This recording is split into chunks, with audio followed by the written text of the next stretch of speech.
good spot here. So we are here in Nicaragua, and it is awesome. It is really, really awesome.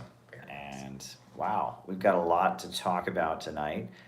Wish we'd had more time to let you know in advance, but that's just not how things worked tonight. But here we are. We are in a hotel room in Nicaragua, and we are not in Managua. We flew into Managua this morning, we flew into Managua, but now we are in Chinandega? Chinandega. Oh boy, look at that camera go. All right, how's that? There we go. CIA sabotage. Yeah, we are in Chinandega in Nicaragua. Really beautiful area. The whole country is so beautiful. Yeah, I believe we're by the Pacific Ocean, if I'm not mistaken. Yeah, we're by the Pacific Ocean. We're near the border of Honduras and El Salvador. Yeah, and we are getting ready. In the morning, we will be observing polling places. It's really, really great stuff. So we just wanted to update you on a couple things. The first thing we wanted to update you on is that everything you're reading in American media about this upcoming election is a lie. Well, almost everything. One of the there main... is an election happening. They're right about that. Yeah, right, yeah. But that's the only thing they're right about. One of the main talking points that you will hear about this election in mainstream American media is they're claiming that all the opposition candidates have been arrested, or that a number of the opposition candidates have been arrested. Not a single opposition candidate has been arrested. Not a single one. All of those people that are listed on the Wikipedia page as candidates who've been arrested are not candidates. They are as much a candidate for president of Nicaragua as you are who's watching this stream. And the fact that so many people have been lied to about this, you can't be a candidate for office in Nicaragua if you have ever gone around the world calling for sanctions against Nicaragua. You cannot be a candidate for office in Nicaragua if you are receiving funding from foreign countries. And these individuals who the U.S. media is claiming are candidates were never candidates. In order to be a candidate in Nicaragua for office, you have to be the nominee of a legal political party, and then you have to then be approved by the election center to make sure you're valid to run for office.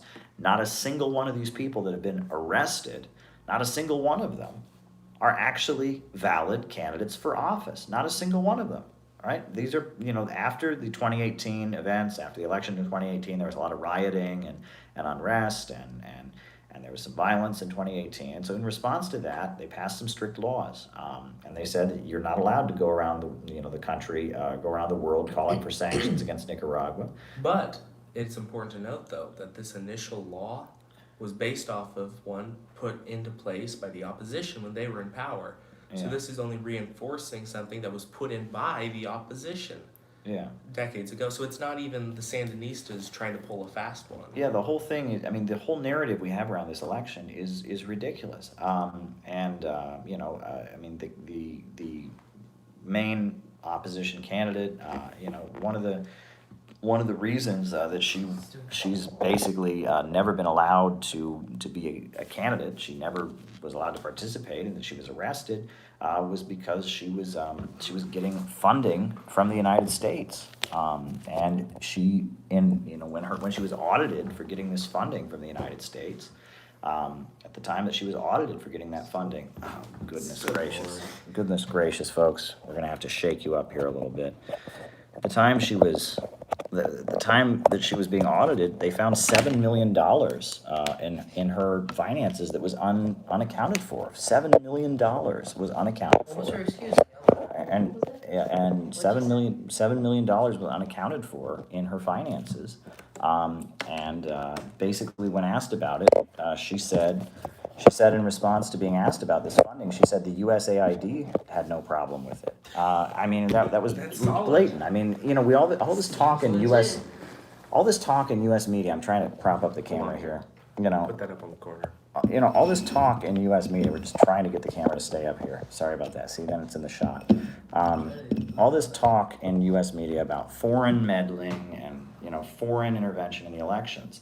But when it gets down to it, the USA has been meddling in the elections of Nicaragua endlessly endlessly meddling in the elections of Nicaragua. And now we're just being lied to, right? There are a number of candidates for president in Nicaragua, but you won't find them on the Wikipedia page. You'll find a list of people who are not candidates, and they'll tell you that they've been arrested, and that's why this is an awful dictatorship or something. I mean, it's absolutely ridiculous. Some dictatorship. I mean, I see opposition electoral posters on every like telephone pole, and it's like one or two people stapled like 10 of them on each. Yeah. They We're seeing anti FSLN, opposition parties for like the Liberal Party. We're seeing posters for them everywhere, right? These people are campaigning. They're openly operating. I mean, this is not the truth, right? You can run, you just can't go around the world advocating, The foreign destruction intervention of your in own your country. country. Yeah. Yeah, and the notion that this is just absolutely ridiculous. And we were at the airport this morning, and Mexico City. While we're waiting to get on the flight to Nicaragua, and we see I think it was France 24 French television, and they're covering the Sandinista, the Nicaraguan elections, and they show a ballot, and there's like 10 different candidates, 9 of whom are not the Sandinistas, right? Yeah. So I mean, some electoral dictatorship or whatever. It's ridiculous. Now, David Fox is asking us if we can comment on the Renacer Act passed by the U.S. House of Representatives. And basically, that's new sanctions against Nicaragua that will be imposed in the aftermath of this election. The USA is not going to recognize the results of this election, and in response to it, they're going to hit this country with even more sanctions. Beef imports are going to be hit, other products, coffee. I mean, it's going to really hurt the economy of Nicaragua. And that is one thing, mind you, that nobody can argue with. Nobody can argue with the tremendous economic results that socialism has had here in Nicaragua. I mean, we've only been here for a day, and I mean, we're seeing it. We're seeing it up close, okay? I mean, when the Sandinistas came back to power in 2006, only 52% of the country had electricity. Now it's 99%. Up into the mountains, all throughout this country, the place has been electrified. They have built hospitals like crazy, huge hospitals that are accessible to the population. $100 million hospitals. $100 million hospitals are accessible. Honduras, which is a capitalist free market country, has a way bigger population, but Nicaragua has twice as many hospitals as Honduras has. Public. And these are public hospitals. hospitals. Free at the point of service. I mean, people just walk in and get medical care, free at the point of service, And I mean, it's totally unbelievable what they've done in terms of life expectancy and expanding it, in terms of infant mortality, in terms of poverty reduction. I mean, you have no idea the successes of the socialist economic programs, the micro-entrepreneurship programs, the empowerment programs for women. And all this talk about land back, right? That's the trendy thing. Yeah, it is. Land back. They're doing it. And they're doing it.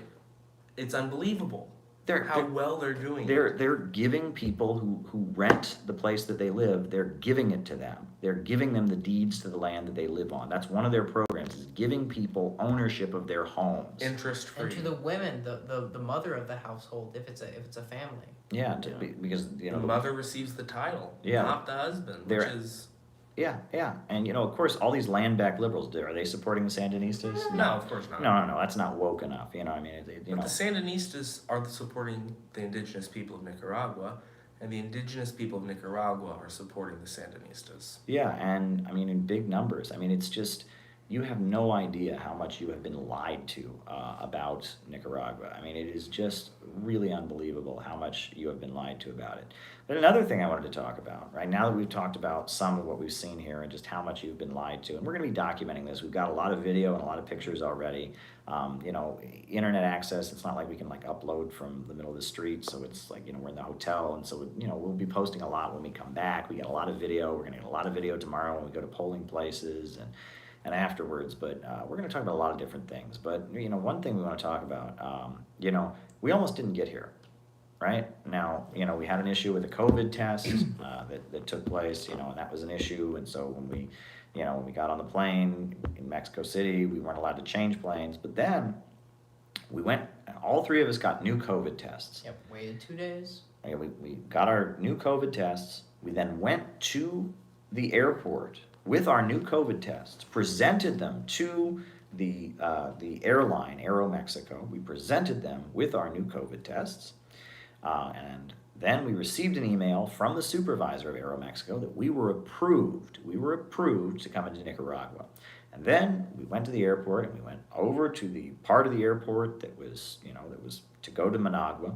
And a man has a list of the names, right? Yes, a Nicaraguan government person was there to take our Mexican customs forms and, had a list, and he was marking off on the list all people, and we were on that list, and we were allowed to go, and so we were allowed into the boarding area for Managua.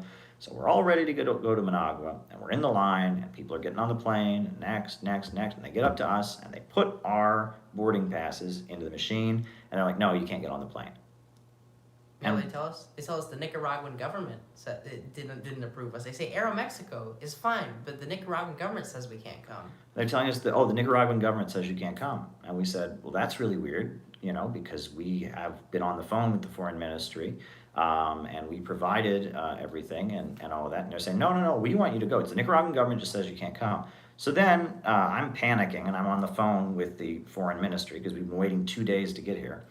So, and then Keaton motions over to the Nicaraguan government guy, and he walks over and he yells at the airline guy. And he says, no, they're on the list, they can go. This was unbelievable, right? And a number of guests have been turned away. It was blatant. It was blatant. The airlines are trying to keep solidarity guests from coming to Nicaragua.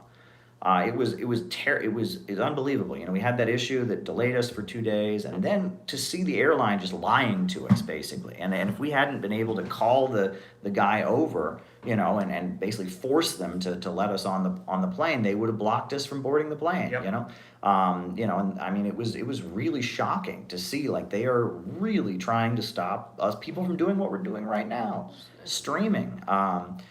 Streaming and telling the truth about what's happening in Nicaragua. They have created such a distortion of events. Not a single candidate has been arrested.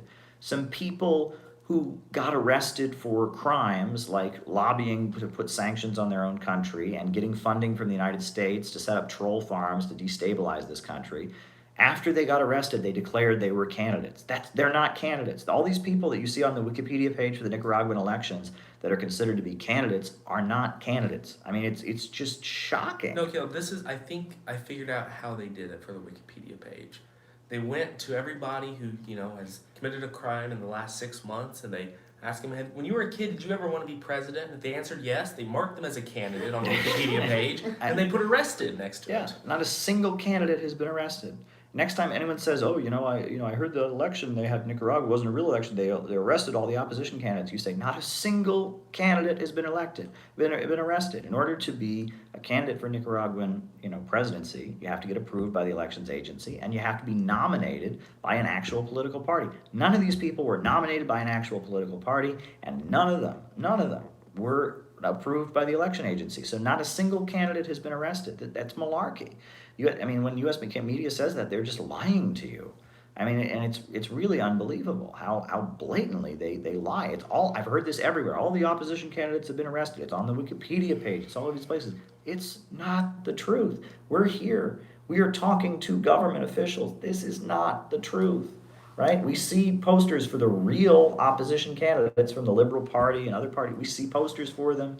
There's ballots with opposition candidates. This is like, I'm sorry, some things are true and some things are not. But that's not what U.S. media wants you to believe. It's shocking to me. And one of the cool things, though, when you say that we've met with government officials, it means something very different here than what it means in the States. In the States, you meet with government officials, you're meeting with suits who are full of themselves and think that they're just top dog. You meet with government officials in Nicaragua, and you're meeting with people who come from their communities who, just in the way they present themselves, it's like they understand innately that they are below the people. They are on like the lowest rung of society. Joey says he believes the stream is being because they are the lowest rung of society, because they are answerable to the broad masses of people, and they are answerable to the will of those who are voting for them. And honestly, that is such a refreshing, a rejuvenating thing to see. It's like, this is what real politics look like. This is what democracy, this is what a robust democracy is about. Yeah, so now if people have other like super chat questions they want to ask us, they should shoot us some super chats. We already answered David Fox's question about the new sanctions that are going to be imposed on Nicaragua, and we got a lot of other things. We're exhausted, I'll tell you that much. We're exhausted, but we're here to answer your questions. We're going to stream tomorrow. We're going to stream the next day. We're going to try to do our best to just document what we're seeing here. We're going to visit polling places. I mean, we are a delegation. We are the Center for Political Innovation. We are here, and we are having some amazing conversations. We're not just in Managua. We're pretty far out of Managua right now.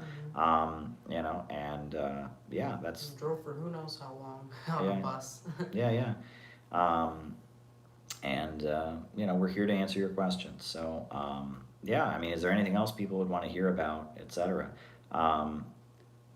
Is there anything else people want us to talk about? I mean, there's a lot of things we could touch on. I mean, when you look at this country, in a lot of ways, the roads are better here than they are in the United States. They are full stop better here. We just drove from one major city to another, right, through the countryside, and all I gotta tell you, the roads are paved, no potholes, no goodum. I mean, it's like they've actually paved their roads. Sailing. And while we're driving, looking on the side of the street, I couldn't help but notice, I don't see huge, massive amounts of wealth like we do in the United States. But at the same time, we don't see people starving, homeless on the streets. We see people have electricity, people have housing, people have food, and people look happy. We've seen more people smiling on the streets than we've probably seen on the streets of New York in the past 6 months. I don't know, honestly, it reminds me of like being back in my hometown. It's like you're driving through these communities, these little interconnected communities, small towns here, and then there's some modern conveniences there and the bigger ones. It reminds me of being home, and I think it's comforting for me from being away from home for so long. But it's also like you can kind of feel it in the air, this like sense of community. And let me tell you what, it is one hell of an experience to be in a socialist country. Oh yeah. And it doesn't really hit you either. You just kind of I'm just now coming to terms with like I'm in a socialist country. I'm experiencing it. Yeah, absolutely.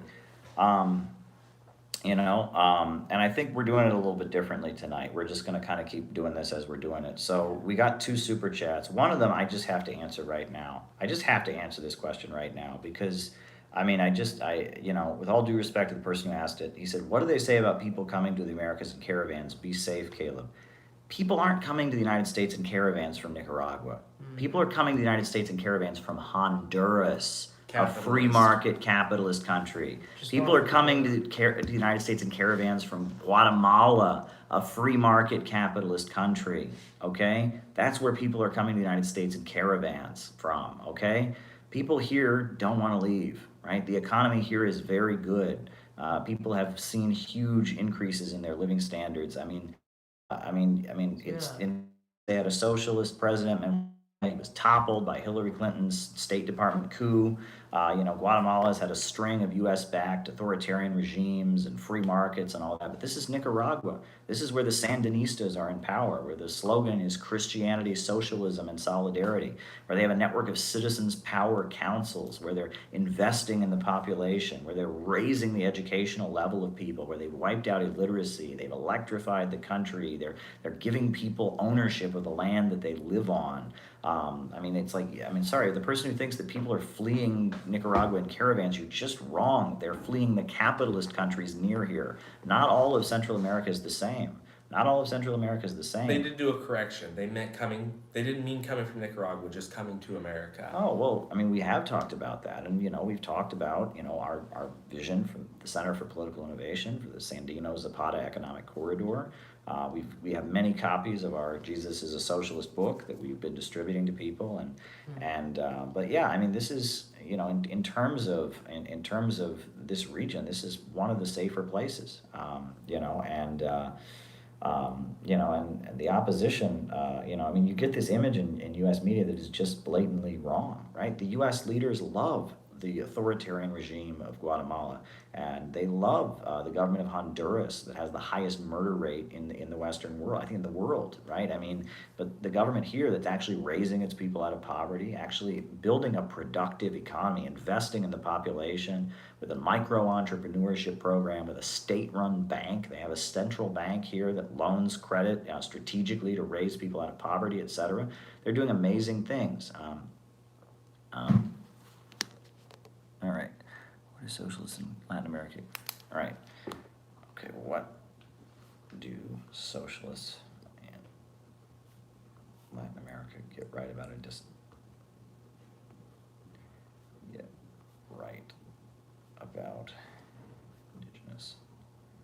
people? All right. All right. So we had another super chat. The person asked, what's the best way to read Marx's Capital? I've found that rather than sitting down and just trying to plow through Marx's Capital, one of the best ways to read Marx's Capital is to read it by topic, right? And read the selections of it by different topics. Volume 1 is the only volume of Capital that Marx actually wrote, okay? Engels and Kautsky assembled the other 3 volumes. Grundrisse, Theories of Surplus Value, the other volumes. But volume 1 of Capital by Marx, the best part is the section on primitive accumulation, which talks about how colonialism was necessary to give birth to capitalism, and that the bourgeois revolutions that created capitalism, it required basically genocide in Europe against the peasantry, and around the world in Africa with the transcontinental slave trade and colonialism, and in the Americas. And that's Marx basically talks about how slavery and land clearances, these kind of things kind of laid the basis for modern capitalism. He talks about how King Henry VIII in Britain hung people for the crime of being homeless, and how in feudalism these serfs had a place on the land, and they didn't have any rights, and they were basically the property of their landlord. But when capitalism came along, all of a sudden you had mass unemployment, and these people were thrown off the land. And Marx talks about this, and this the section of Capital on primitive accumulation is full of the gory details that you don't learn. They always tell us socialism is theft. Socialism is theft, right? All these capitalists worked so hard for what they have, and the government just wants to take it away. Blah blah blah. Well,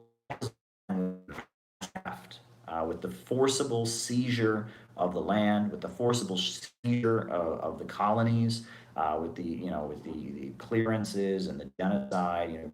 Highland clearances in Scotland where thousands of people were basically forced off the land and forced into to flee for mass theft. I mean, you make it seem like Native Americans, but do you think that they just randomly gave the person who wanted it? No, it was the big railroad monopolies that got most of the land, and that capitalism began with mass theft, with mass exploitation and poverty, and that and so that's a big point that Marx makes in his Capital, and it's a great refutation of this argument that somehow the capitalist system is based on people working hard, and socialism is theft. They have no clue about it. Capitalism began with mass theft, and that's a good point that's made in Marx's Capital. The section on workers' competition with machines is very good, and machines replacing labor, and that's very, very good. And that that's my advice for reading Capital, I guess. Now, the next question is, what do socialists in Latin America get right about indigenous people?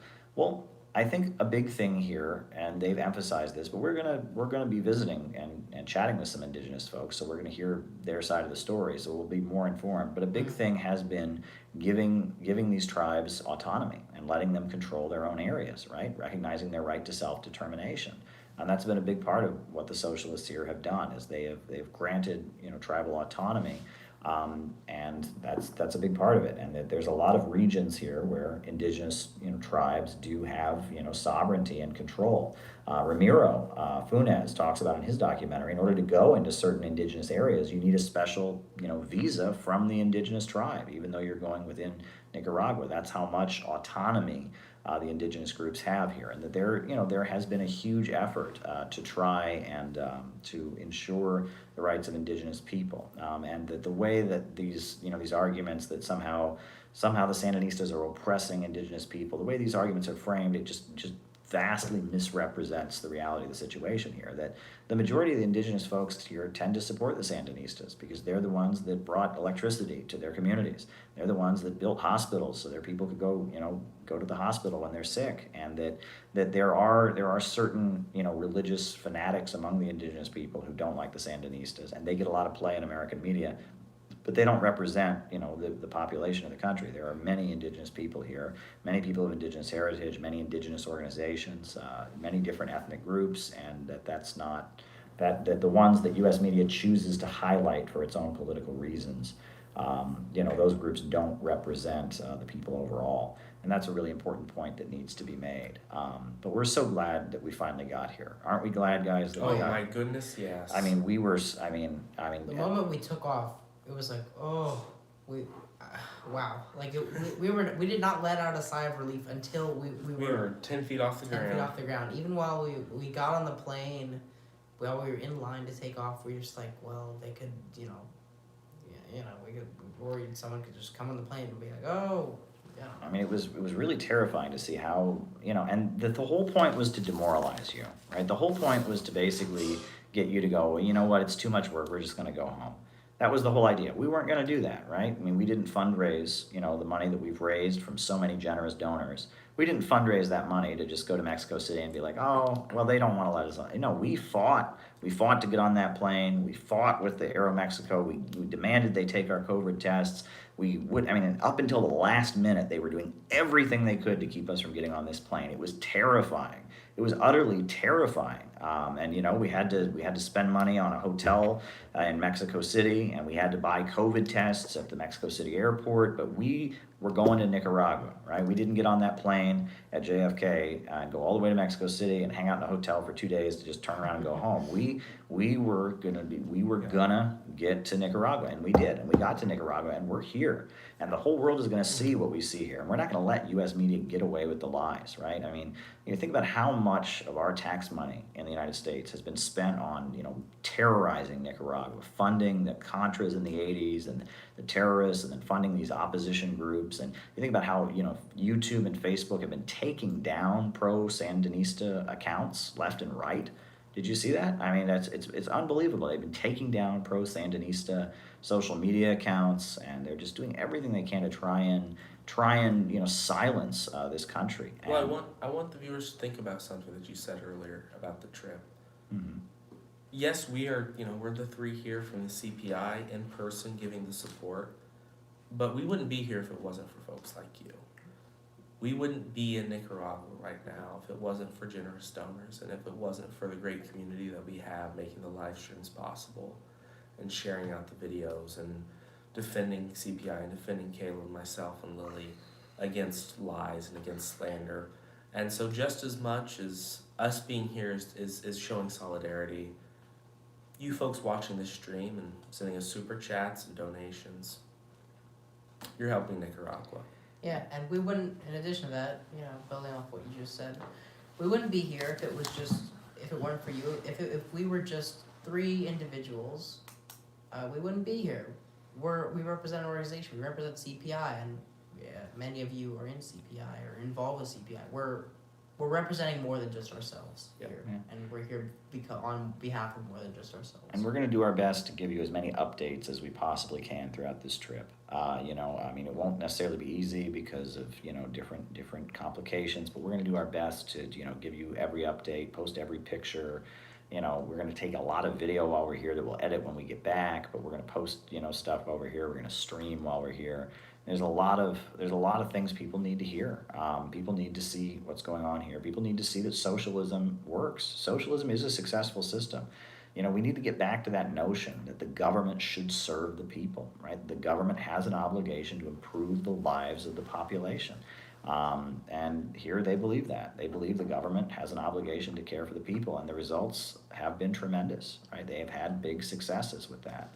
So, it must be said. So we're very tired. This isn't, we're we're probably going to cut it off here in a little bit because we're very tired, and we got a big day ahead of us. We're waking up bright and early to go around to polling places, and then back to Managua tomorrow, and we got a lot to do before we head back. But we just want to say, a whole other full day after that. yeah, we just want to say that keep tuning into this YouTube channel, keep following us on social media. We are here to tell the other side of the story, and we are going to do our responsibility. And we're here to show you what's really going on, to see through the lies of mainstream U.S. media.